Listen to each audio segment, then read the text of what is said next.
which means the first athletes which were due to move in tomorrow may not be able to do so, and there is no idea when this situation will be fixed. It all comes as the IOC meets tonight, where it's expected the entire Russian team will be booted out of the Olympics.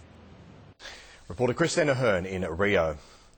The family of a US sailor who survived the bombing of Darwin and saved countless more lives has travelled to Australia to visit the place where he was attacked. The largely unknown story of Rear Admiral Etheridge Grant will now be immortalised forever. We all know the sad story of the bombing of Darwin, but one remarkable story we don't know is that of Rear Admiral Etheridge Jim Grant. But that is about to change. I was the commanding officer of the USS William B. Preston on February 19, 1942, the day war came to the shores of Australia. His story will soon become one of the most well-known in Darwin. His experience immortalised through a hologram that his family got to see for the first time today. We're all very proud of his time in the Navy and of his time here in Darwin especially, and the role that he played. Travelling to Darwin from the US, Jim and Catherine were flown through the Darwin skies, shown the very place where the city came under attack.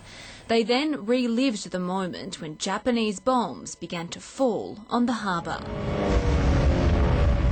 Their grandfather, who was on his way back to his ship at the time, was caught up in the prolonged attack, forced to duck and weave away from bullets and bombs in the water for hours. Force of the blast reverberated across the harbour, blowing me into the water and causing burning material on red-hot metal to fall towards me. Thanks to earlier planning from its commanding officer, the USS William B. Preston and many of the crew survived the bombing.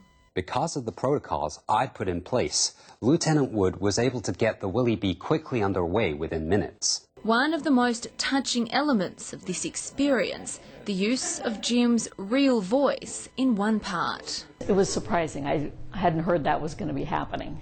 And I do remember his voice, and I remember his laugh. He had a great laugh. The hologram is part of a new museum being built at Stokes Hill Wharf by the Royal Flying Doctor Service. The $4 million project is split in two parts: the history of the Doctor and the bombing of Darwin. They're two separate stories, so they're two iconic stories, one iconic location. Jim's personal experience living on forever. He was a good storyteller, and so I think he would just love the fact that his stories are living on. I think it's an amazing story, and I think it deserves to be told. The museum will have its official opening on Tuesday, with public access from Wednesday. Money raised will go towards keeping the Royal Flying Doctor in the air.